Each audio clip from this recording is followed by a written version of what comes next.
వాస్తవంగా నేను ఇంత పిచ్చిగా చేసిన వాడిని విగ్రహారాధన పూజలు యేసుప్రభు గురించి నేను ఆలోచించడం ఏంది? మనకు పడదగా. చర్చిలో మాకు శాంతినగర్లో మేము ఉంటే సమీపంలో మందిరం ఉంది.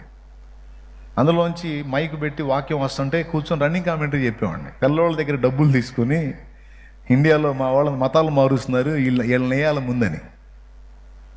ఈరోజు ఎవడన్నా అట్లా మాట్లాడదని నవ్వుకుంటాను నేను. ఈ డైలాగులన్నీ నేను వాడిని రాని. దేవునికి స్తోత్రం. పాస్టర్ తిమోతి గారు బల్లే బల్లే సూపర్ కదా, ఒక్కడ చూపిస్తావా? నరసరావుపేట చంద్రబాబు నాయుడు ఖాళీలో మేము ఉన్నాం. ఆ టైంలో తిమోతి అన్న అక్కడ కూటం పెట్టాడు. దేవుడే సాక్షి దీనికి. ఆయన అక్కడ కూటం పెట్టాడు. కూటం పెట్టి ఓ పాట పాడుతున్నాడు.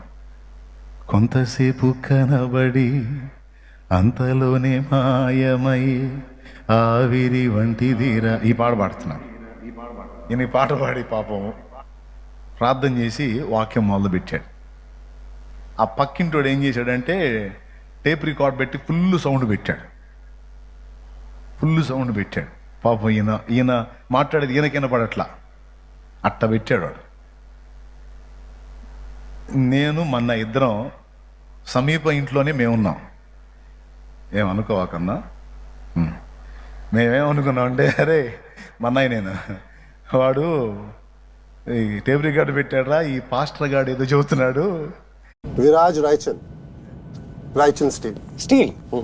आपने वरदान स्टील का नाम सुना होगा। ఖచ్చితంగా ఇప్పుడు ఈ పాస్టర్ గారు రియాక్ట్ అవుతాడు చూడరా అనుకున్నాను నేను. ఇద్దరం మన్నాయి నేను. ఎవరు ఈయన.